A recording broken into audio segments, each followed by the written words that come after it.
Ya mpenzi mtazamaji, ninapenda kukusalimu katika jina la Yesu Kristo, jina lipitalo majina yote. Aliye mbele yako sio mwingine bali ni Apostle Simba Manyuki wa kanisa la ATG The Different Chapel jijini Embu. Kanisa hili liko juu ya Madhai Supermarket, tuko hapo juu hapa Embu mjini katikati opposite Equity Bank. Hapo ndio kanisa hili liko, hapo ndio tunaabudu kila siku ya Jumapili, na vile vile every Wednesday na Friday tunakuwa na one on one.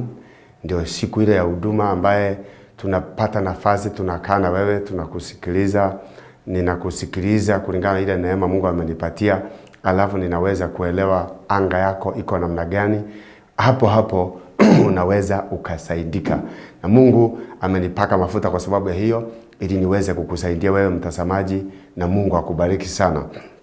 Shukuru Mungu kwa ajili ya kunipatia nafasi hii leo, ili niweze kuwa mbele yako, niweze kusema nawe, niweze kufungua maisha yako, kwa sababu Biblia inasema kwamba mtajua kweli na kweli itawaweka huru, nanyi mtakuwa huru kweli kweli. Kwa hivyo katika program huu, kabla sijaenda sana, nikipenda nimshukuru Mungu, ndio tuendelee kujifunza neno la Mungu, na tuendelee kupokea baraka, na tuendelee kujua ni nini Mungu anacho kwa sababu yetu siku hii ya leo. Na tumshukuru Mungu. Baba, katika jina la Yesu Kristo mwana wa Mungu aliye hai, ninakushukuru kwa ajili ya kunipa nafasi kuongea na huyu msemaji. Asante kwa wale wote wanaonisikiza. Ninaamini Mungu amenituma kukiwa na sababu na kusudi niwe baraka juu ya maisha yao. Natamka maneno ya baraka kwa kila moja, na Mungu ninaomba ukasibue masikio yao, ukafungue maisha yao atakaponisikiza. Ninaomba neno lako likapate upenyo na kufungua na kuwatetea maisha yao, katika jina la Baba, la Mwana na Roho Mtakatifu. Amen, amen, amen. Mtazamaji, Mungu akubariki. Asante sana kwa kuendelea kutune in wakati huu, na katika programu hii ni maombi yangu kwamba kama vile tunavyoendelea, unaweza ukapigia watu simu, unaweza ukashare na watu, ukawaeleza kwamba yuko mtumishi wa Mungu anasema nawe katika runinga hii ama katika programu hii ambaye ni katika Sauti ya Ukombozi. Programu yetu inaitwa Sauti ya Ukombozi, ambaye inaletwa kwako na mimi wako Apostle Simba Manyuki, na nambari zangu za simu zinapita pale. Unaweza kuwa unatutumia SMS, arafa, ujumbe mfupi, tutumie pale. Kwa hiyo namba unaweza tumia ya 0722 again 5608, 0722 nyingine 5608. Natumia ukatuma arafa yako pale. Mungu atakubariki. Pia utaweza kunipigia simu nikitoka hapa kwenye live. Kwa hivyo utakuwa ukinipigia, na nikitoka hapa nitajibu simu kadhaa kwa sababu ya kukufungua maisha yako. Unaweza kuniuliza swali, unaweza pia ukanielezea kama unapitia mambo ambayo unakwenda kuyaongelelea siku ya leo, katika jina la Yesu Kristo mwana wa Mungu aliye hai. Leo hii nataka kuenda kuongea habari ya satanic mark ama alama, kuwekwa alama. Na unakuta kwamba kuna watu wengi katika hii dunia wanapitia difficulties nyingi, na imefika mahali wamezoeana na ile hali, wameanza kujiadjust kwa shinda, lakini sio mapenzi ya Mungu wawe katika hiyo shida. Ndio maana Biblia inasema kwamba Yesu alikuja ili tuweze kuwa na uzima, na tuweze kuwa na uzima tele tele. Yesu alikuja that we may have life and have it in abundance. Kuna watu ambao wamezoeana na shida na matezo, na wakaichukua the part of their life, lakini si mapenzi ya Mungu uchukue shida, uchukue situation fulani iwe ni part of your life. Wakati Yesu alikuja wewe uwe na uzima, na uweze kuwa na uzima tele tele. Ndio maana leo naenda kuongea kuhusu alama ama satanic mark, kwa sababu mtu anaweza kuwa satanically marked. Unaweza ukawekwa alama kishetani, ukawekwa kitu fulani satanically, na ukawa unachukua ni kawaida, kumbe ni shetani amekuweka hiyo alama ili uteseke, ili uhangaike, ili upate shida. Lakini leo katika maombi yetu, maana kile kimeleta kikubwa hapa ni ili tuweze kufanya maombi na wewe, ili mahali popote shetani amekuweka alama ili uteseke, ili uhangaike, tukatae. Maana Yesu alikuja tuwe na uzima, na tuwe na uzima tele tele. tunapoongea kuhusu nikidefine kidogo mambo ya alama, ni kwamba unajua shetani kwamba si rafiki ya mwanadamu. Kitu kimoja ujue, na kwa sababu naongea kuhusu alama za shetani. Shetani si rafiki ya mwanadamu. Hata wakati shetani aliposhushwa hapa duniani, hata wale wako mbinguni walisema ole kwa wale wako duniani, kwa sababu adui yao ama yule muovu ameshuka huko akiwa na hasira, akijua siku zake ni chache. Ole all unto them, wale wako duniani. Shetani si rafiki ya mwanadamu, na kazi ya shetani kila wakati uja kuiba na kuharibu. Uja kuiba, kuharibu na kuua. Kazi yake ndio hiyo. Kwa hivyo kwamba leo hii nataka tumwamini Mungu katika mwisho wa programu hii tuweze kuomba kinyume na alama yote shetani amekuweka. Maana shetani kazi yake anakuja kuua, anakuja kuharibu, anakuja kutesa. Hiyo ndio kazi ya shetani. Na yeye si rafiki yako. Shetani si rafiki yako. Na kwa shetani hakuna huruma, ati pole. Hakuna. Mungu anaweza akakuhurumia, akakuokoa, hata alikuhurumia akamtuma Yesu. Hii kwa shetani hakuna mambo ya kuhurumiwa. Shetani hata wale wanaingia kwa mizimu wanapita hali ngumu sana baadaye. Watu wengi wamekuja wakatoa maushuhuda, wao jamani, mwingine anaenda kule anaingia kwa mizimu, anatajirika kupitia mizimu, dakika ya mwisho anakuja kupata shida hajawahi kuona. Kwa hivyo afadhali utafute pole pole. Kwa sababu Biblia inasema kwenye kitabu cha Proverbs kwamba utajiri unaondumu Mungu ndiye anapeana. True riches come from God. Fai utafuta kwa Mungu. Shetani si rafiki ya mankind kutoka mwanzo. Hata wakati alipokuja alikuja tu direct kama anaharibu uhusiano wa Adam na Mungu. Na kutoka hapo ndio Yesu ilibidi Mungu apange program tena atawezaje kurudisha ule ushirika, ndio akamtuma Yesu. Ndio maana wewe mtazamaji wangu unataka muamini Yesu kama hujamwamini, maana hiyo ndio inaweza tu kukuletea ushirika na muumba wako kwa kumwamini Yesu Kristo. Nasema leo naongea kuhusu alama ya shetani. Na nikasema kwamba alama inawekwa ku identify place. Alama inaweza ikawekwa ili uweze kujua eneo fulani. Inaweza jua hapa ni mahali fulani kupitia alama. Na ndio maana unakuta saa nyingine kumewekwa kibao ili kwamba uweze kujua. Alama inawekwa ili kujua mahali ama mtu. Kuna watu pia wanawekwa alama. Kuna watu wengine unakuta kwamba kuna mkabila unaweza kutana na yeye ukajua huyu ni mtu ametoka kwenye kabila fulani kwa sababu ana alama. Tuseme kwa mfano kama wale kama wa Sudan. Mara nyingi wa Sudani wanakuwa wanaweka alama. Saa zingine Maasai pia unaweza kutana nao kujua huyu ni Maasai kwa sababu zingine ana hiyo alama ya masikio ama ya njino ama ya mdomo. Alama inawekwa ku identify mtu, place. Okay, alama pia inawekwa pia ku protect kitu fulani, ku safeguard kitu fulani, inakuwa ina alama fulani. Kitu hicho kinawekwa ili iweze maana ni cha mwenyewe, kinawekwa alama fulani ili kuweza ku safeguard someone or something. Na pia na alama ni kitu ambacho shetani pia anaiweka ku identify ama kuweka mtu mahali. Hata shetani pia anaweza tumia alama kuweka mtu ili wamjue huyu ni mtu wao, hapa ni mahali pao, hapa kuna madhabahu yao, hapa kuko hivi. Wanaweza wakaweka alama.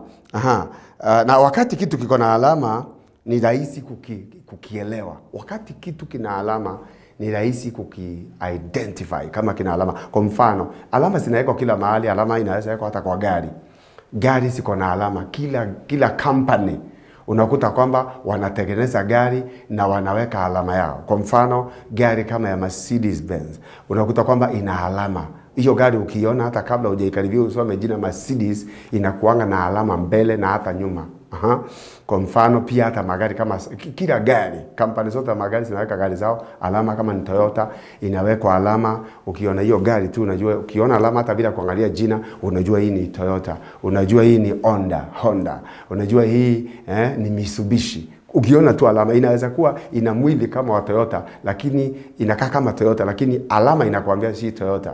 Inawezekana kabisa inakaa kama Toyota lakini alama inakuambia hii ni Nissan. Kwa sababu kuna gari zingine za Nissan zimeundwa kama za Toyota. Za Toyota zingine zinaundwa kama za Mercedes Benz. Lakini unasi identify ama unasi note kupitia alama. Kwa hivyo alama inafanya kitu iwe ni rahisi kukinote easily. inafanya. Kwa hivyo tunapoongea kuhusu alama ya shetani, ile alama pia inafanya yani ujulikane haraka, inakuuza haraka.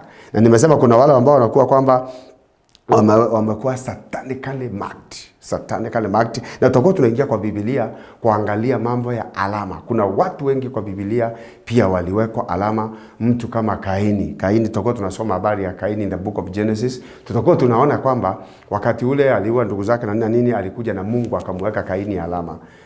Kuna alama za shetani na alama za Mungu. Na kuna watu ambao unakuta kwamba shetani amewaweka alama kwa ajili ya kitu fulani.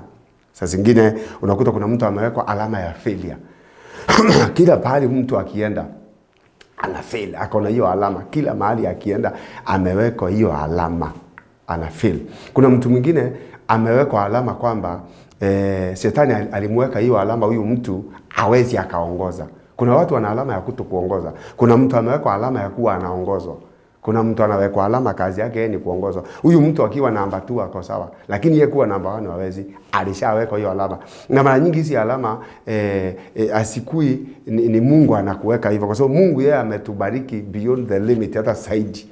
Na ndio maana Yesu alikuja tuwe na uzima. Kwa hivyo kuna watu wengine wanakuta pia wameweka alama za magonjwa. Tutakuwa tunasoma kuhusu familia fulani ambayo iliambiwa itakuwa na hizo maalama. Kuna familia zingine zina alama ya kitu fulani, lakini hiyo alama wamewekwa ya kitu fulani, si alama kwamba wamewekwa na Mungu. Hapana, ni shetani amewaweka ile alama ili kwamba waweze kuwa hivyo, ili aweze kuwafinyilia na kuwatesa. Lakini nashukuru Mungu kwa sababu baada ya maombi ya leo, hata kama umewekwa alama fulani ili kwamba shetani awe anatumia alama kukutesa, leo tutakuwa tunavuta ile alama katika jina la Yesu Kristo. Na ndio maana nimekuja hapa katika studio hii niweze kuvuta alama zote ambaye shetani amekuweka. Kuna watu wengine wameweka alama ya umaskini. Yani kwao lazima wafuate na umaskini, maana they are satanically marked for that. Wameweka hiyo alama ya umaskini, ndio unakuta kwamba wanaendelea na ule umaskini. Na nashukuru Mungu maana leo tutakwenda kuvuta alama yote, iwe ni magonjwa kwenye familia na ni alama shetani aliwaweka mwe mnagonjeka hiyo magonjwa. Yesu alikuja tuwe na uzima na tuwe na uzima tele. When a person or thing has a mark, it is very easy to note it. It's also very easy to know that the particular person or an object exists. It's for this reason that people put mark on object that they consider there. So unakuta kwamba watu wanaweka alama vitu zile wanataka ziwe zao. Kwa mfano mimi nakumbuka nikiwa nachunga ng'ombe zetu zilikuwa zinawekwa alama ya equals. Kwa hivyo unakuta hii ng'ombe hata ikipotea, ilikuwa tu ikipatikana wanajua mboma ya kina fulani, ng'ombe zao zinakuwa na alama ya inajulikana, iko na alama ya equals. Kwa hivyo hata ikipotea ilikuwa inajulikana, iko na hiyo alama, ni rahisi tuna. Kwa hivyo alama inafanya ujue kitu haraka. Hebu tuangalie hiyo kitabu cha, tukiendelea nitaendelea kutaja kuhusu mambo ya alama in the book of Genesis, ama kitabu cha Mwanzo 4 mstari wa 13. Biblia inasema Kaini akamwambia Bwana, adhabu yangu imekuwa kubwa, haichukuliki. Tazama umenifukuza leo katika uso wa ardhi, nitastirika mbali na uso wako. Nami nitakuwa mtoro na mtu asiye na kikao duniani, hata itakuwa kila anionaye ataniua. Mstari wa 15, Bwana akamwambia, kwa sababu hii yeyote atakaye muua Kaini atalipiswa kizazi mara 7. Bwana akamtia Kaini alama na amuonaye asije akampiga. Kaini akatoka mbele ya uso wa Bwana, akakaa katika nchi ya Nondi mbele ya Eden. Kwa hivyo unaona kwamba ilibidi Mungu amweke Kaini alama ili aweze kujulikana, aweze kuwa identified.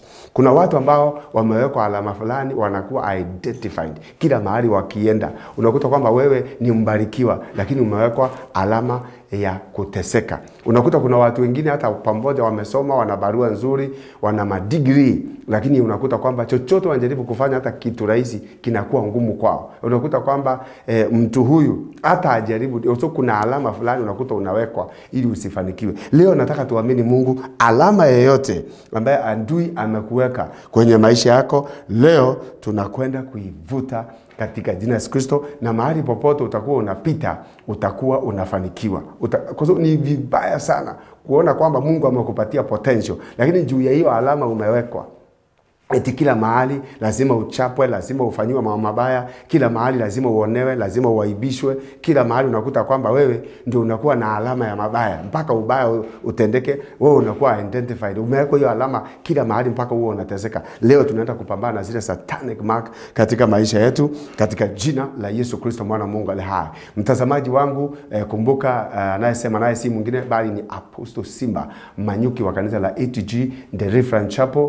Kanisa hili kwa hapa Embu Town. Tuko Embu Town, jijini Embu, na hapo ndipo ninakukaribisha kwamba uje unitembelee, uje tukutane na wewe, na siku za huduma zile huwa ninakaa na wewe one on one katika ofisi yangu. Ni siku ya Wednesday na Friday, unafika pale, tunakaa na wewe, tunasemesana na kwa ile neema Mungu amenipatia.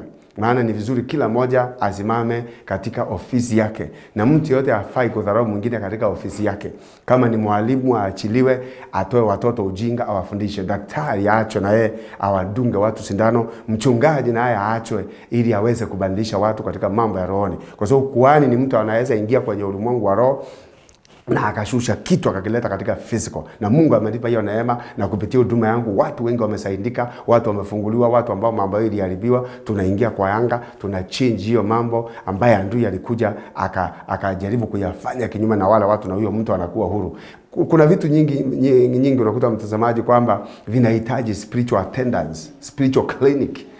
Na kuna watu wengine wanaenda hata clinic za physical, si baya, lakini unakuta kwamba dawa yao haiko hapo mpaka wafike kwa spiritual clinic. Nimekumbuka nikiongea hivyo, kuna sister mmoja alienda akawa amegonjeka sana, amelazwa hospitali hapa tu Embu, amelazwa, amekaa, na wakati anakaa katika kule kulazwa na kule kugonjeka, ikafika mahali kwamba akawa anasema akiwa hospitali hapo anaona watu wanakuja kumkimbiza.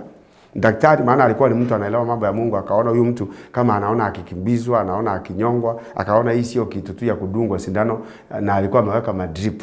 Ilibidi wamlete na gari akiwa ameweka drips. Amekuja na drips hospitali, akaletwa pale kanisani. Wakati tuliingia kwenye anga tukajua sio hiyo mambo, tukakamata yale mapepo na wale walikuwa wanakimbizana na yeye wanamuumiza. Tulipowakemea kutoka hapo, hizo mambo alitolewa hizo drips na akapona, na kutoka hapo ako huru na maisha yake yamechange. Hata wewe inawezekana kuna mambo inakusumbua, si mambo inahitaji sindano, si mambo ya kawaida. Wewe njoo tuonane na wewe pale ili niweze kukusaidia katika sehemu ya rohoni.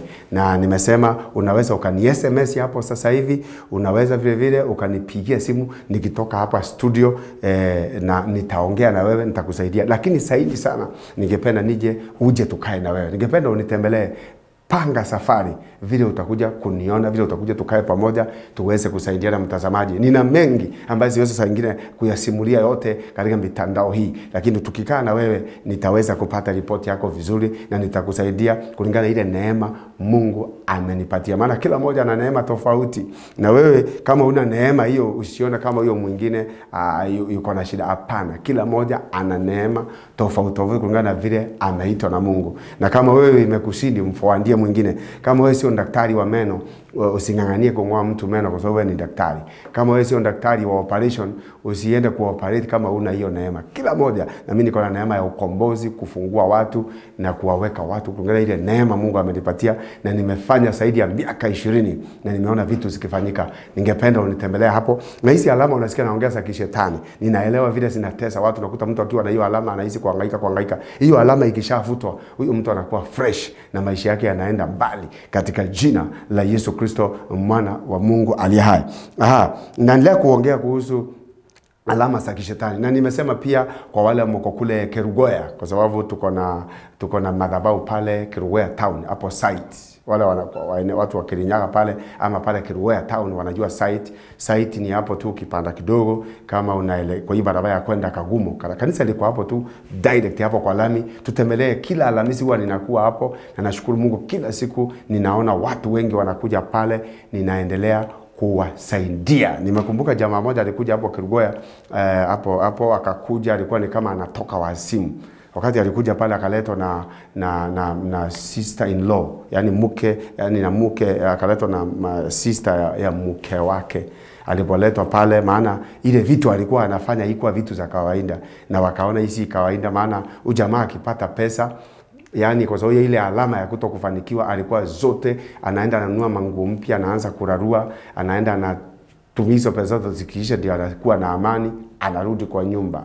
Alafu tena alikuwa amewekwa spirit nyingine ni kama ya kuua, kwa sababu kuna wakati alikuwa asikia auwe hata mke wake, anamtandika, yani vitu ambazo havieleweki. Alafu baba yake alikuwa na wake 16, na hiyo mapepo ilikuwa inasema kwamba huyu wanataka aongezea kuwe extra, kwa sababu kuna hiyo alama iko kwa hiyo boma ya mambo kama yale. Lakini wakati alikuja hiyo Thursday pale Kerugoya, akafunguliwa. Sasa jamaa yuko poa, jamii yake imerudi, na ameleta watu wengi pale kanisani. Wale mko Kirinyaga, tutembelee, tuko hapo site, na unaweza piga hiyo namba ya 0722 again 5608. Unaweza piga ile nyingine ya 0728 599 301. Pia unaweza ukatupata na Mungu akakubariki. Kumbuka hii ni sauti ya ukombozi. Tuko hapa na muda usio mrefu nikienda kumalizia nitakuwa naomba na watu kuhusu kukemea na kuvuta hizo alama shetani ameweka katika maisha yako ili usifanikiwe. Unakuta kuna familia zingine, unakuta hiyo familia pia imewekwa alama ya kitu fulani, isiwahi pita mahali fulani, isiwahi faulu. Wengine wameweka alama ya wizi. Unakuta kuna boma, hata watu wafanye nini lazima kuwa na wizi, wanaiba. Kuna watu wengine, watu wameweka alama tofauti, lakini nitakuwa napambana na hizo alama. Many have no idea that they have satanic marks on their body part. The reason being that the mark has been put according to the principle of the spiritual realm and might not necessarily be physical identification. Kuna watu wengine wana alama ya kishetani na hawajui. Maana haijawekwa mahali unaweza ona ama kwa mwili. Ni kitu iko rohoni.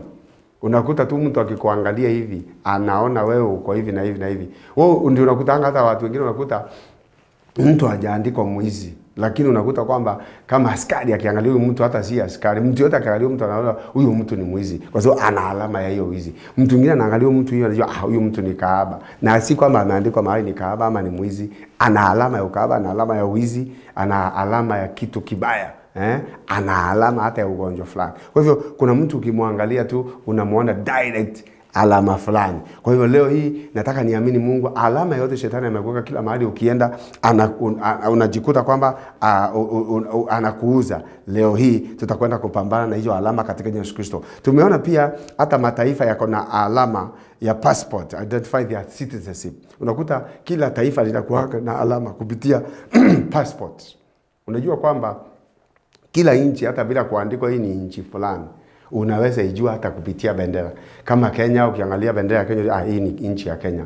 Kuna bendera unaweza angalia ukajua hii ni ya Tanzania. Hiyo ni alama yao. Hii ni ya Tanzania. Hii ni ya Israel. Kulingana na alama. Kwa hivyo kuna watu wanaweka hizo alama kila mahali ukienda tu unajulikana. Kuna hata watu wengine unakuta unaweka alama hata ya kabila fulani. Ukienda tu huyu ni mkabila fulani. Alama hiyo. Na unakuta hiyo alama saa zingine ina limit watu wengi sana kupitia zile alama. Lakini leo nitakuwa nikiomba na wewe, na Mungu atakwenda kukutetea katika jina la Yesu Kristo. Vile vile once a person has the mark, he or she now has a monitoring device that can be easily tracked and his or her life easily tampered with. Inasemekana mtu akiwa na alama, kuna device fulani inakuwa ni kama umewekwa, na hiyo inafanya uwe monitored. Ukiwa na alama unakuwa ni kama uko na device fulani inakumonitor, inafanya kila mahali ukienda, kila mahali ukienda. Hata saa zingine tukaenda kwa hii company, kwa sababu hii alama, wakienda ile device inakuonyeshana unatambulikana kuko hivi na hivi. Wewe hujaisikia hata kuna watu wengine unakuta mtu ameenda hata training. Kama jamaa mwingine amekuja kanisani juzi akaniambia alienda training. Alikuwa ameingizwa na mlango wa nyuma, akafanywa training na akapita na akawa anapostiwa. na akaambiwa kesho utapostiwa mahali fulani. Wakati aliambiwa atapostiwa mahali fulani, anasema kwamba hiyo siku wakashikana na wale wengine, wakatoka hapo nje wakaanza kuvuta sigara hapo. Mkubwa akakuwa amepita wote, wakampigia salute. Lakini mkubwa akasema huyu jamaa anaonekana ni mfupi, aliingiaje kwa hii training? Na huyo mkubwa ndiye alikuwa amemwambia utaenda kazi mahali fulani. Jamaa akawa identified. Kwa sababu yule jamaa alikuwa na alama fulani, asifaulu wala afanikiwe. Jamaa ilibidi aende ambie mkubwa alikuwa amemleta kumwalivia, kama ni mkubwa wangu amekwambia hivyo sina njia. Akaambia wale wengine wote, akaambia ilibidi arudi nyumbani. Maana imagine wengine wote wamefanya training, ameteseka, labda ametandikwa, amefanya mazoezi nini, dakika ya mwisho anaambiwa aende nyumbani baada ya muda huo wote. Maana kuna kitu tu kilimu-identify for evil. Alikuwa satanically marked for evil. Ile kitu ikamfanya aende nyumbani. Sasa kuna watu ambao unakuta kwamba wanateseka sana, maana kuna alama zile wamewekwa. Unakuta wanaenda wanafanya kazi vizuri, wakifikia kiwango fulani, ile alama ile monitoring inawaonyeshana, ile device inakuja inawaonyeshana. Lakini shukuru Mungu, because Jesus Christ has the power and authority to destroy and delete every satanic mark in a person. Yesu ana uwezo wa kuvuta, to delete, ana authority aharibu, a delete. Ana uwezo. Bwana Yesu ana uwezo wa kuharibu hiyo mark, wa kudelete, wa kuvuta hiyo alama katika maisha yako. Yesu ana uwezo wa kudelete hiyo alama. Alama ina nguvu sana. Yesu ana uwezo wa kuivuta hiyo alama umewekwa. Kama umewekwa usiwahi fanikiwa, Yesu anaweza akavuta, na within no time ukaona mambo yako yameanza kushoot, ukaona umeanza kufanikiwa, ukaona kuna watu tu wana alama hata ya kuteswa. Unakuta wewe kila mahali ukienda. Yaani kuna mtu mwingine ana alama kila mahali akienda mpaka apigwe na of justice.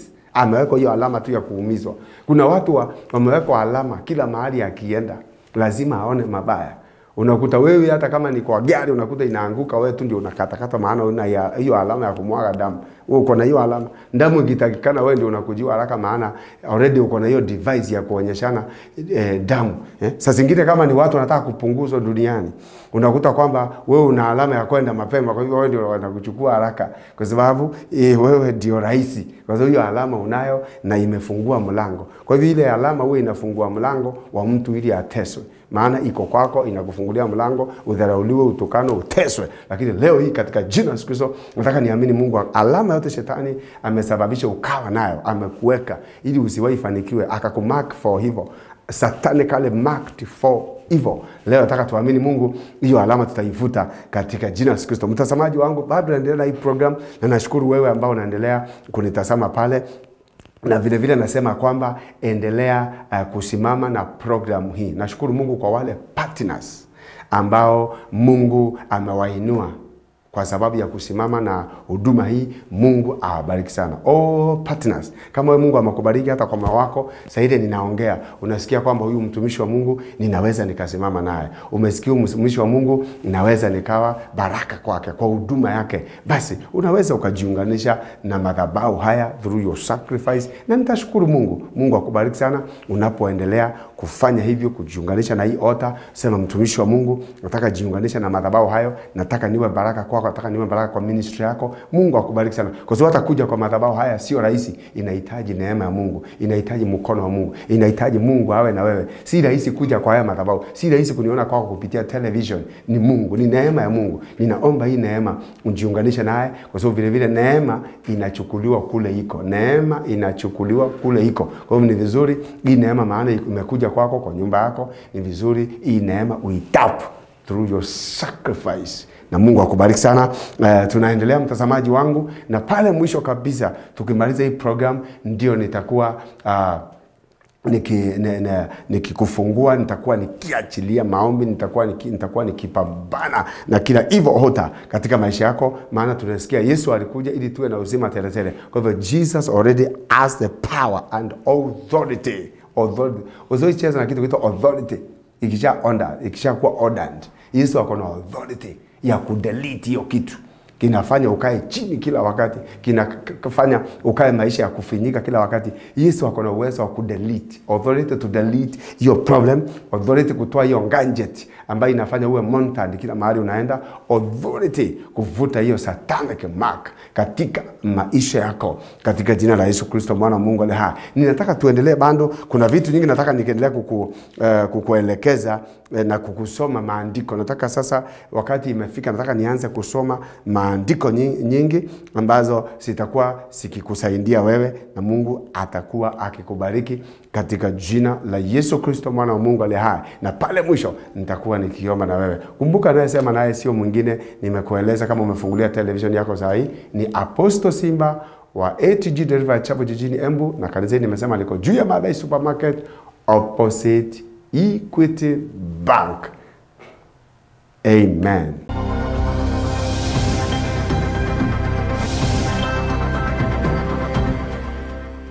Amen. Mpenzi mtazamaji, ninashukuru Mungu.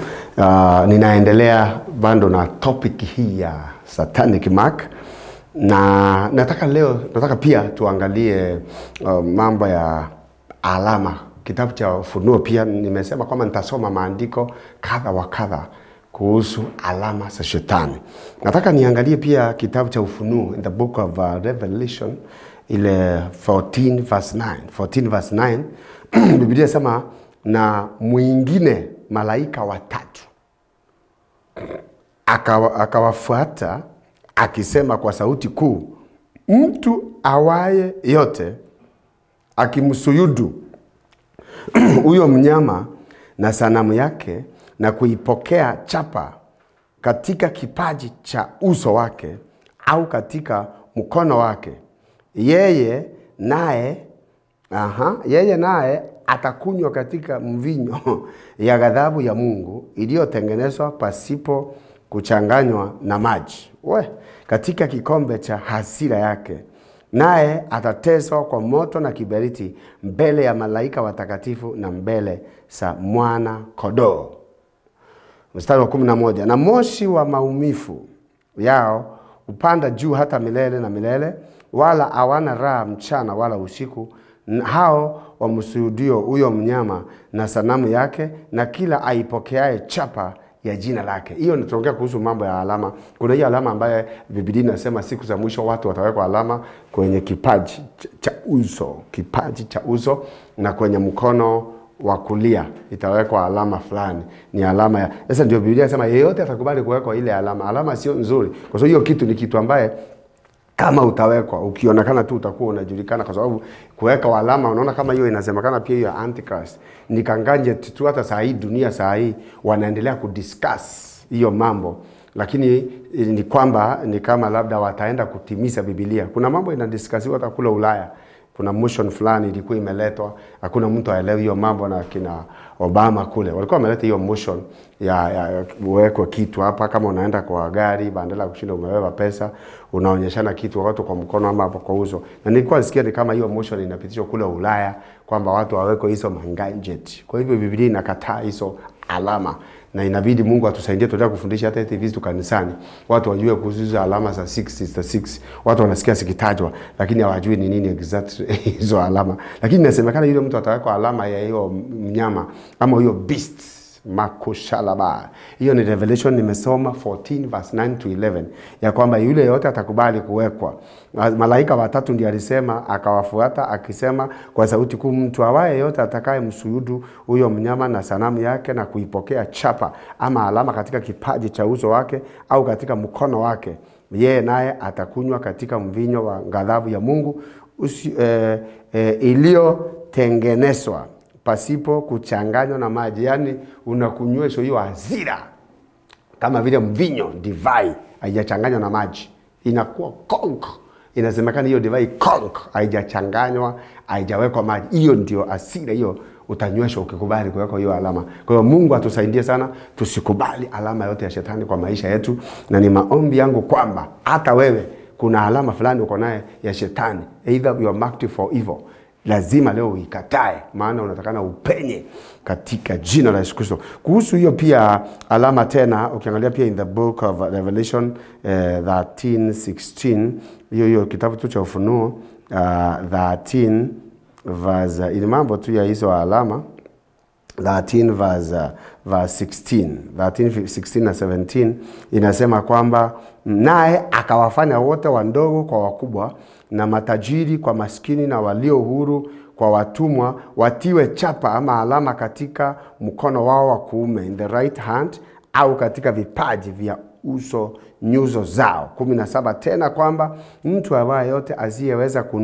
asiweze kununua wala kuuza isipokuwa anachapa ile, yaani jina la mnyama yule au hesabu ya jina lake. Ile alama unawekwa inakuwa iko na jina lake, lakini imewekwa kama in number, kama ile whatever in numbers. Lakini sasa nataka niingie pia deeper kidogo ili nimalizie, niweze kuomba na mtu, niweze kuomba na mtu pale. Nataka niweze kuingia deeper sasa katika mambo ya rohoni, na naamini kwamba kuna mtu ataenda kubarikiwa zaidi katika jina la Yesu Kristo. Nimesema mtazamaji wangu, mimi ni Apostle Simba wa kanisa la ATG Deliverance Chapel. Kanisa hili kwa jijini Embu, kati ya mji, juu ya Maathai Supermarket. Hapo tuko juu, hiyo horofa ya juu yote tuko hapo. Sanctuary yetu iko hapo opposite hapa Equity Bank. Tuko hapo town, tutembelee one on one. Nashukuru Mungu kwa wale ambao wanaendelea kututembelea kila mahali. Watu wana watch na wengi wamekuwa wakinifuatilia hata kwenye Facebook. Unaweza kuangalia Apostle Simba Manyuki Facebook, ukanifuatilia, utaelewa zile message nimeweka pale za kufundisha mambo ya ukombozi, mambo ya kuweko huru. Utaangalia pale kwa Facebook, nenda tu type, ama kwa YouTube, ama kwa page yangu yote nenda tu Apostle Simba Manyuki. Wewe type hapo, utaona zile messages. Nashukuru kwa wale wameendelea kunifuatilia, mwishowe wengi wameanza kunitembelea pale kanisani. Ninafurahi sana. Hiyo ndio furaha yangu, wakati Mungu atakujalia ili iwezekane kuwa hivyo katika jina la Yesu Kristo. Kitabu cha Second Samuel, nataka nisome mstari huu sasa ndio niingie kwenye conclusion, ndio niweze kuomba na mtu. Second Samuel 3:29. Second Samuel 3:29. Second Samuel chapter 3 and verse 29. 3:29. Samueli wa pili 3:29. Inasemaje hapo? Inasema kwamba na imwangukie Yoabu. Hapo ndio penye mambo sasa. Inasema na imwangukie Yoabu kichwani pake na nyumba yote ya babaye. Tena hiyo nyumba ya Yoabu isikose. Yaani unaona hiyo nyumba iko na alama fulani. Ati hiyo nyumba ya huyo mtu, Biblia inasema kwamba isikose kuwa na mtu mwenye kutoka damu. Kuna mboma zingine unakuta kwamba wana alama ya kutoka damu. Inasemekana au aliye na ukoma. Kuna mboma ziko na alama ya ukoma. My God. Kuna mboma shetani amewaweka alama ya ukoma. Ati hiyo boma lazima atokee mtu mwenye ukoma. Hiyo boma heti lazima itokee mtu mwenda wazimu. Hiyo mtu lazima patokee mtu ambaye ataenda prematurely. Hiyo boma pasikosekane mtu mwenye ukoma, pasikosekane mtu mwenye virusi, pasikosekane mtu mwenye kanza, pasikosekane mtu mwenye sukari. Kuna boma zingine unakuta kwamba hapakozi mtu kama huyo. Unakuta hata kuna watu wengine unakuta kwamba hata ukienda hospitali unakuta daktari anakuuliza kama kwenu kuna mtu ana hiyo kitu. Unakuta kuna boma zingine ziko na hiyo alama ya hiyo ugonjwa. Hii kuna boma zingine unakuta kwamba wanasema sisi hatuna alama, hatuna kitu kama hiyo. Boma yetu hainanga ugonjwa kama huo. Boma katika bloodline yetu sisi hatuna kitu kama hiyo. Kwa maana hiyo boma haina hiyo alama. Kuna boma ziko na alama. Unakuta hiyo boma lazima iwe na mtu labda atauawa na ulevi, labda hiyo boma ikosangi kahaba, hiyo boma hiyo boma haikozi muisi, ni alama fulani. Hiyo boma haikozi mtu anaomba chakula. Hiyo boma unakuta haikozi. Biblia inasema kwamba na imwangukie Yoabu kichwani pake, imwangukie na nyumba yote ya babaye. Tena hiyo nyumba ya Yoabu isikose kuwa na mtu mwenye kutoka damu. Number 1. Number 2, au aliye na ukoma, hiyo namba 2. Namba 3, au mwenye kutegemea fimbo. Asikosekana mtu ambaye anategemea fimbo, kutandikwa, kupigwa. Kuna mboma watu huwa wanatandikwa, yaani mpaka kitu itokee ili wewe uumizwe. Sio kila mboma unakuta watu wanafanywa mob justice. Kuna mboma zingine, hiyo boma unakutanga wao huwa wanauawa na mob justice, kwa sababu ni alama iko kwa hiyo boma. Kuna mboma ziko na alama ya mambo mabaya sana. Na saa zingine, mtazamaji wangu, unaweza kuwa umezaliwa katika boma iko na alama fulani ya kishetani. You can change that mark in Jesus name. Jesus can delete that mark. Kuna mama mwingine alikuja kanisani, mwalimu, na alikuwa na ugonjwa wa sukari, low blood pressure, na ni low diabetes, yani inakuwa ni ile diabetes inaenda chini. Alipokuja akasema kwao wote wako na hiyo magonjwa mazito ya pressure, sukari, kansa, yani mboma yao, na ni watu wamesoma, lakini kuna alama ya hizo magonjwa mazito.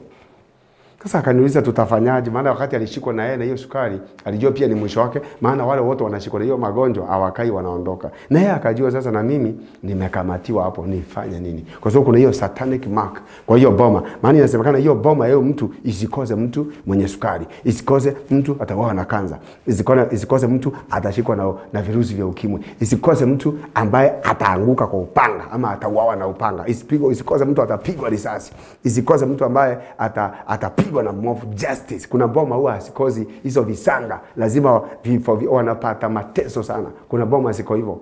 Sasa huyu mama akawa na akaogopa, maana anajua already kuna satanic mark, kuna alama ya shetani ya kitu hicho, na hata yeye ameweka hiyo alama. Atafanyaje? Alipokuja kwenye kanisa, tukaingia kwa ulimwengu wa roho, tukaingia in the spiritual realm, tukaleta kesi yake. Na Biblia inasema, Paulo anasema sisi ni mawakili wa siri za Mungu. Mimi hapa ni wakili, na kuna watu ambao kupitia uwakili ule Mungu amenipatia, leo hii lazima niwatetee katika kesi zao. Na ndio maana Mungu amenituma hapa nitetee mtu. Ndio Mungu anapotaka kubadilisha maisha yako, Mungu anakutumia mtu, anakutumia nabii. Wakati Mungu alitaka kuokoa wana wa Israeli, Mungu alituma Musa. Kwa hivyo wakati wote unapomwona nabii mbele yako, ujue Mungu amesikia kilio chako. Kwa sababu Mungu alikuja akamwambia Musa, nimesikia kilio cha wana wa Israeli, na ndio maana nataka nikutume. Kwa hivyo wakati Mungu aliposikia kilio cha wana wa Israeli, Mungu alituma Musa. Kuna mtu naongea na yeye, Mungu amesikia kilio chake, na ndio maana amenituma nije hapa. Usifikiri ni rahisi kuja kwa nyumba yako kupitia television ama kupitia mitandao ya Facebook ama YouTube. Ni kwa sababu Mungu, kuna mtu Mungu amesikia kilio chake. Na sio kila mtu naongea na yeye, lakini kuna watu specific Mungu amenituma niongee na wao. Na hawa ndio naongea na wao, niwasaidie kuondoa hiyo satanic mark katika maisha yao. Na huyo mwalimu tuliomba na yeye, nikaingia ulimwengu wa roho, hayo mapepo nikayakamata, nikayaeleza huyu haifai awe na hiyo alama. Na hiyo alama kutoka leo delete in the name of Jesus, in the name of Jesus, in the name of Jesus Christ. Kwa sababu ni kupitia jina la Yesu hiyo alama inaweza ikawa deleted. Na mtazamaji, nimekuja hapa maana Yesu alisema utajua ukweli, kitabu cha Yohana I think is 8:32. Utajua ukweli na ukweli utakuweka huru, na wewe utakuwa huru kweli kweli. Kujua ukweli, kuna nguvu katika kujua. Knowledge is power. Na hiyo position uko nayo, ina depend ni nini unajua. Depends on what you know. Kwa hivyo hiyo position ya, kwa hivyo kujua ni kitu ya maana sana. Mtajua ukweli na ukweli utawaweka huru. Mungu ameleta hapa ni kufungue macho. Na mambo haya ukiyajua mapema, kuna vitu utavizuia kwa maisha yako na havitawahi kuja. Na ndio maana nimekuja mbele zako hapa mtazamaji. Biblia inasema kwamba ati na imwangukie Yoabu kichwani pake na nyumba yake yote ya baba yake. Tena hiyo nyumba ya Yoabu isikose kuwa na mtu mwenye kutoka damu, au aliye na ukoma, au mwenye kutegemea fimbo, au mwenye kuanguka kwa upanga, au mwenye kuhitaji chakula. Kuna mboma zingine nilikuwa naona hata samani, hata wengine wakati wamevuna namna gani, au mpaka wangezunguka na mkebe wakiomba chakula. Kuna mboma unakuta kwamba siko na hiyo alama ya kishetani. Ndio Biblia inasema hiyo boma ya Yoabu kusikosekane mtu mwenye kuhitaji chakula. Unakuta kwamba kuna boma zingine siko na hiyo alama ati hawa lazima waombe chakula, hawajaruhusiwa wao. Shetani amewaweka alama. Kuna watu wengine hata kazi yao wamepewa, unakuwa umeweka alama ya kuwa slaves. Kazi yao ni kutumikia wengine. Yaani kazi yenu wewe nini? Ni kuvunjia watu kuni, ni kuchotea watu maji, ni kulimia watu wengine vibarua. Hiyo ni alama ya kishetani. Boma yenu inaweza kuwa imewekwa hiyo alama, si wewe. Unaona hizo vibarua, mama yako aliishi kwa hizo vibarua, baba kwa hata wewe unaweza ndio maana Yesu alikuja ili tuwe na uzima na tuwe na uzima tele tele. You can change that slogan in the name of Jesus Christ. Unaweza ukabadilisha hiyo kitu. Sio lazima wewe ukao ukiendesha watu na magari. Hata wewe unaweza endesha yako, unaweza pia ukaendeshwa. Lakini kuna watu wana hiyo alama, hata wao wanaishi tu kutumikia wengine. Yeye hawezi fanya kitu chake mpaka afanyie wengine. Yaani wewe uwezi, imagine wewe unakuta wewe kazi yako ni fundi, ni kujengea watu manyumba, lakini wewe uwezi jenga yako.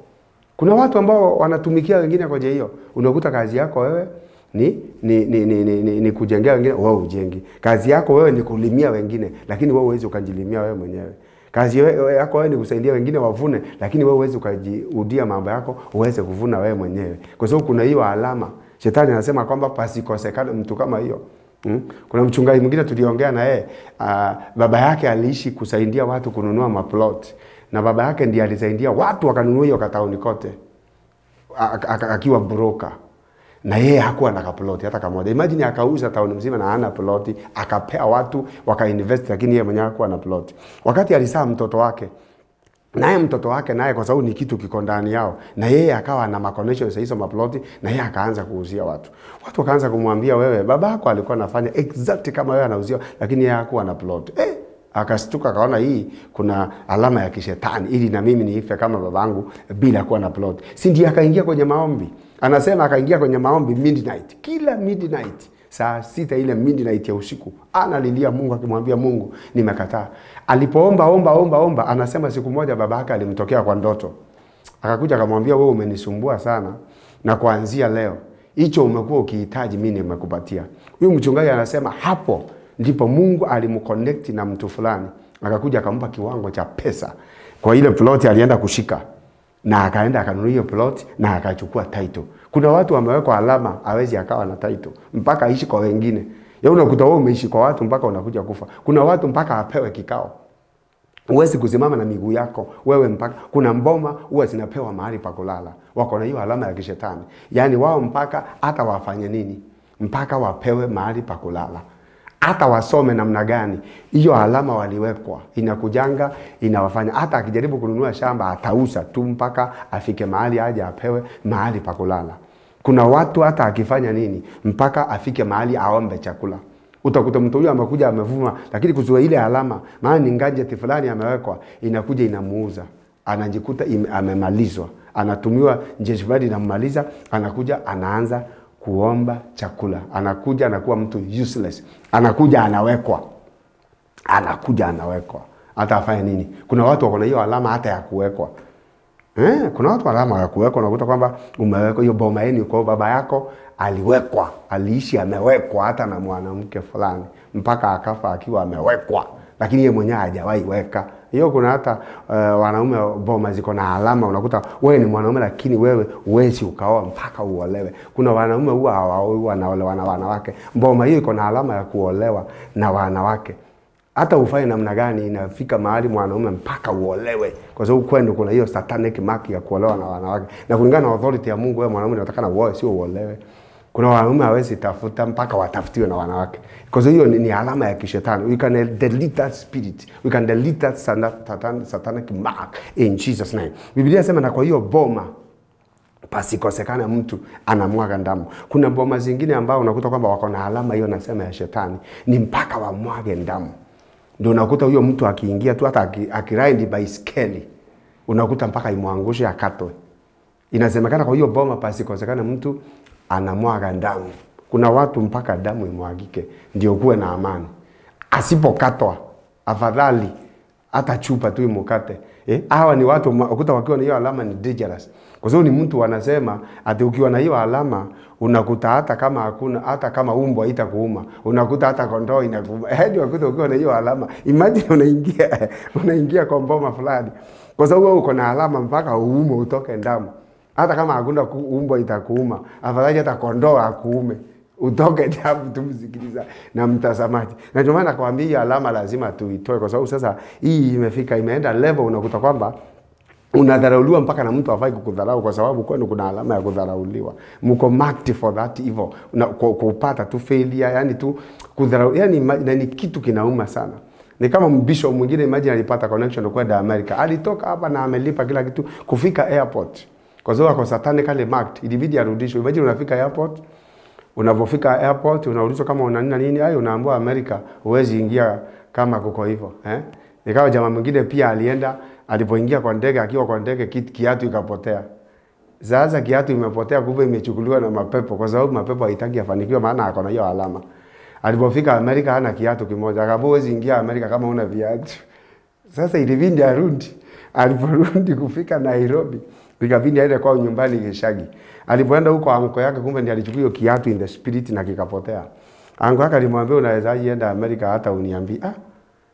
Nani akashindwa, kwani huyu mzee anajua nilikuwa nimeenda, unaendaje na uniambie. Kumbe jamaa alijua. Akamwambia bwana, ni kweli vile unavyosema nilienda, lakini sasa nikajikuta mimi hata akamwambia kiatu kako kana si kiatu iko pale, enda uchukue. Jamaa akakuta ile kiatu. Na huyo jamaa alifika America akarudi. Kuna watu huwezi fanikiwa kwa sababu kuna alama fulani umewekwa. Lakini leo nataka niamini Mungu, nitakuwa naomba na wewe mpenzi mtazamaji, alama yote umewekwa, hata kama ni ugonjwa, mboma yenu imewekwa, msiwahi fanikiwa. Leo nataka niamini Mungu, hayo magonjwa tunaenda kuyateketeza katika jina la Yesu Kristo. Magonjwa ni kama vile high blood sugar, unakuta kuna watu wako na hizo high blood sugar, cancer, sickle cell anemia, bone diseases, blood and respiratory diseases. Hizi magonjwa yote unakuta kwamba chronic diseases, these are diseases that persist throughout life.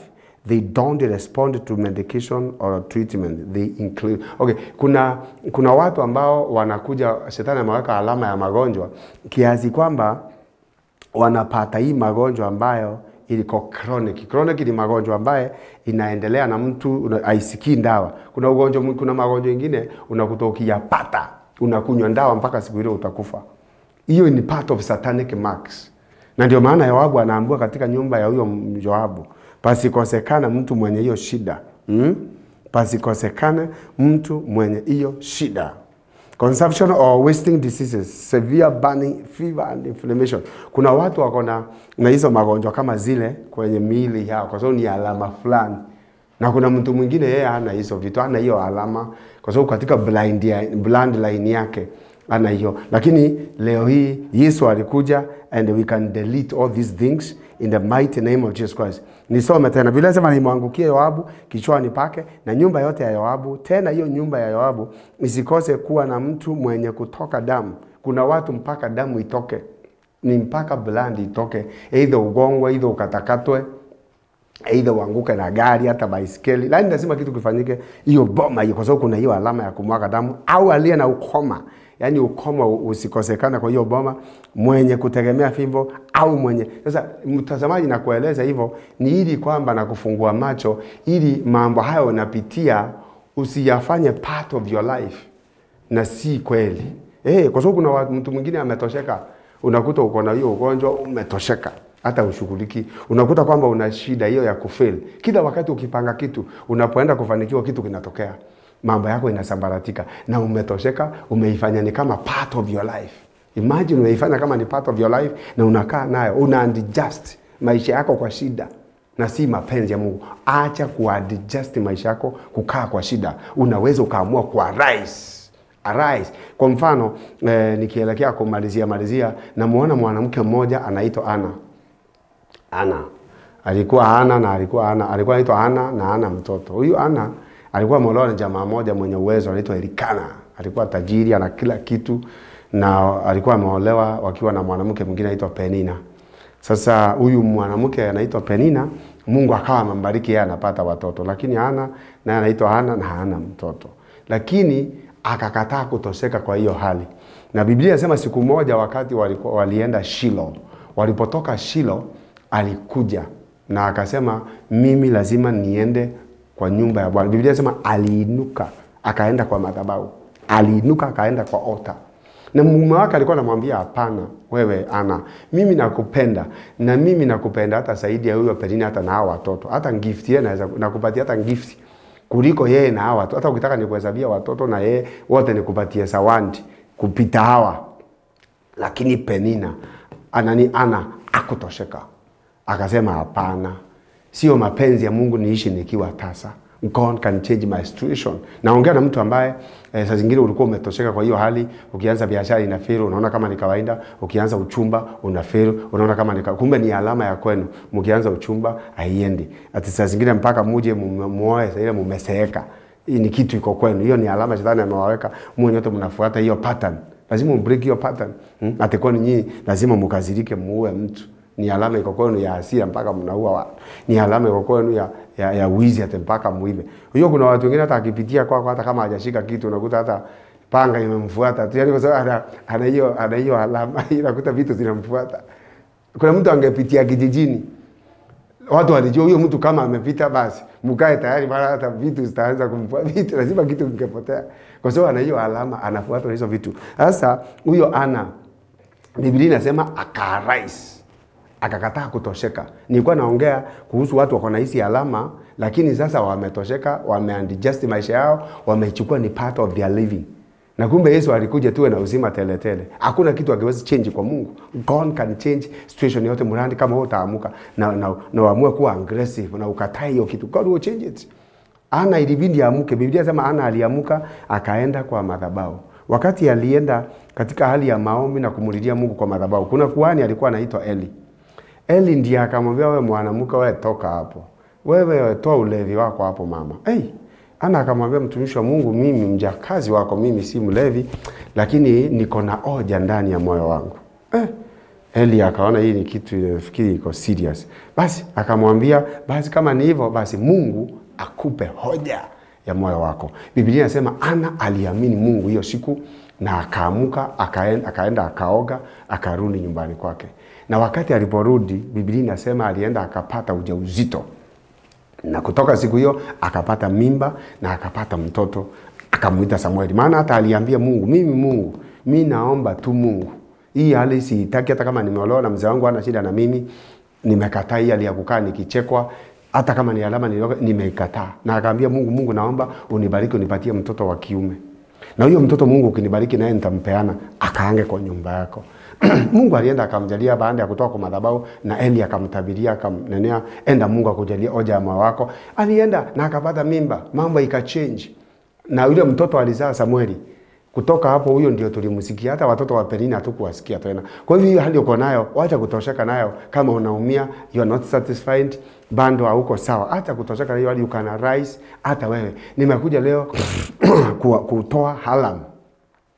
Watu wa arise, watu waamuke. Wacha kutosheka na hiyo satanic maki kuteketeza. Watu wa arise, waanze kufanya vitu. Na ndio maana nataka niombe na mtu.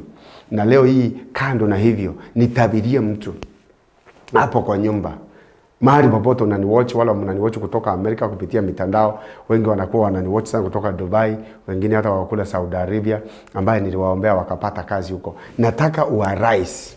Wewe uko huko. Saa zingine uko huko, unajaribu hata kutuma pesa ununue shamba, sinakuliwa maana kuna satanic mark kwamba msimiliki anything katika ardhi. Nyinyi muwe kazi yenu kuwekwa na kukaa nyumba za kukomboa. Nataka uamuke na uje kwa madhabahu kama vile Ana alifanya. Arise na uje kwa madhabahu. Mimi niko hapa kuani, nikutamkia maneno kama vile Eli alitamuka maneno kwa Ana, na Ana akaenda akapata ujauzito. Mimi nataka leo Mungu akusaidie upate ujauzito wa ndoa, ujauzito wa biashara, ujauzito wa gari, wa shamba, plot, mambo mazuri. That's why I'm here in the mighty name of Jesus Christ. Nikutamkia kitu, nataka nitamkie watu maneno. Nimekuambia mimi ni Apostle Simba wa kanisa la ATG hapa Embu. Mimi niko Embu na niko na satellite kule Kerugoya. Wale mko Kerugoya tuko hapo site opposite hizo ofisi za maji barabara kwenda Kagumo. Nataka niombe na wewe. Wale tuko hapa Embu niko juu ya Mathai Supermarket opposite Equity Bank. Angalia hizo namba. Hii program inaitwa Sauti ya Ukombozi. Nataka uje kwa madhabahu kama vile Ana aliamuka akaenda kwa madhabahu, vitu zikachange. Hata wewe kama utakubali leo uingie kwa madhabahu. Utaingiaje kwa madhabahu? Kwa sababu madhabahu ni mlango wa mbinguni. Wakati alipoingia kwa madhabahu ilimpa access ya kuingia mbinguni. Madhabahu ni mlango wa mbinguni. Ingia kwa madhabahu. Nataka nipate mtu anaweza jitolea a sacrifice, sadaka. Tafuta sacrifice. Ni kwa hapa. Kama utaweza kuja pale kanisa tukae na wewe, unaweza ukatumia SMS M-Pesa ya namba ambayo tunapita hapo. Unaweza tumia 0722 again 5608. Unaweza tumia 0728 599-301. Unaweza kutumia hizo namba ukaja kwa madhabahu. Kama vile Ana aliingia kwa madhabahu, na baada ya kuingia kwa madhabahu story yake ili change. Hiyo satanic mark unaweza ukaifuta. Acha kutosheka, acha kuadjust kwa shinda, acha kuona kama maisha inatakiwa kuwa hivyo. Unaweza ukaride higher in the mighty name of Jesus Christ. Nimeona watu wakichenjiwa maisha yao, watu walikuwa hawana maana, hawana jina. Leo hii ni watu wakubwa, vitu zinafanyika kwa maisha yao. Inaweza tendeka kwako katika jina la Yesu Kristo. Mtazamaji wangu, nataka niombe na wewe mahali popote ulipo. Nataka tuamini Mungu na wewe. Kuna mambo yako hayaendi vizuri na umetosheka, ni alama fulani, si wewe peke yako. Ukiangalia historia yenu, hiyo ni mambo imekuwa ikiendelea. Ama saa zingine ni mtu tu amekuonea wifu, akakuweka alama yote, uende tu ukiteseka. Kama mzee mwingine aliniambia kule alienda kuoa, ule mwanamke aenda kuoa, alimwambia anko yake, huyo mama alimwambia, unajua mume wangu, anko yangu ni mnoma sana. Anaweza akafanya mtu anuke hata kama hana mafi. Jamaa kabisa, unanukaje una mafi? Jamaa wakati walikosana tu kidogo, wakaachana kidogo, jamaa ndiye alikuja kurealize yule alikuwa anamwambia nini. Maana anasema wakati walikorofishana tu kidogo wakaachana, anasema kwamba mambo ilienda ikamgeuka, ikakuwa hata yeye hakuna mtu anamtaka. Alijaribu kuoa mwanamke mwingine ikashindwa. Anajaribu hata kununua malaya, wanakataa, na wapa pesa, mazao ya kukutana wanatoroka. Yaani aliweka hiyo mafi. Akiwa kijijini watoto wanaanza kumuita mchawi. Karibu auawe. Vitu unaweza ukaweka alama hata na mtu mwingine akikuonea wifu. Na kama una alama kama hizo, nataka tuamini Mungu leo ifutike katika jina la Yesu Kristo.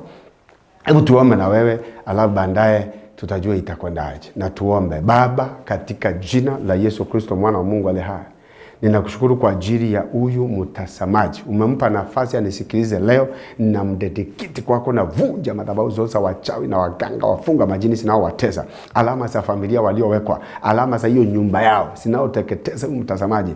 Ninaachilia moto na kudelete hizo alama in the mighty name of Jesus. I delete in the name of Jesus. I delete your satanic mark. Whoever is marked for evil, I delete that mark today. The name of Jesus Christ. Nimeweka huyu mtazamaji kuwa huru. Nimeweka huyu msikilizaji kuwa huru. Hiyo alama amewekwa, nimeivuta kuanzia leo, na hataona mabaya huyu mtazamaji wangu. Baba, nimekushukuru maana unatenda makubwa na maajabu. Nataka kuachilia pia uweza wako kwa yule ambaye ni mgonjwa. Natuma nguvu za uponyaji, natuma nguvu za uzima. Pokeeni uponyaji katika jina la Yesu Kristo mwana wa Mungu aliye. Kwa wale mko na case, ninawafungua. I set you free your case in the mighty name of Jesus Christ. Wale mko jela, ninawatoa katika Yesu Kristo. Wale mko hospitali mmelazwa, receive your freedom in the mighty name of Jesus. In the mighty name of Jesus. In the mighty name of Jesus Christ. Nimetangaza kuwekwa huru kwenu. In the name of the Father, the Son and the Holy Ghost. Amen. Mtazamaji, Mungu akubariki sana. Basi ni sina budi isipokuwa nimalizia hapo, na nimesema mimi ni Apostle Simba Manyuki wa kanisa la ATG Deliverance Chapel jijini Embu. Kanisa hili liko hapa juu ya Madai Supermarket opposite Equity Bank. Unaweza ukanipata hapo every Wednesday na Friday 1-on-1. Unaweza pia ukanipata kwa satellite ile tuko nayo Kiruwea pale site. Every Thursday yote ni kuanzia saa 3, na Sundays zote na kuwa natembelea hizi kanisa kwa sababu ya kuwasaidia katikati ya wiki hizo masiku nimekuambia. Unaweza ukitaka mashauri ukapiga 0722 ingine 5608. Unaweza ukapiga 0728 599-301 ukapata mashauri. Unaweza ukanitumia SMS. Nikitoka hapa studio nipigieni simu, ninawangoja, nataka kuomba na ninyi, na Mungu ataenda kuwabariki. Nataka kuwashauri, nataka kuwatamkia mambo. Neema ya Mungu iwatoshe. Asanteni, Mungu awabariki mpaka wakati huo mwingine, miinda kama ya saa ama saa kama hizi. Mungu akubariki sana. Shalom for now. Peace be with you in Jesus precious name.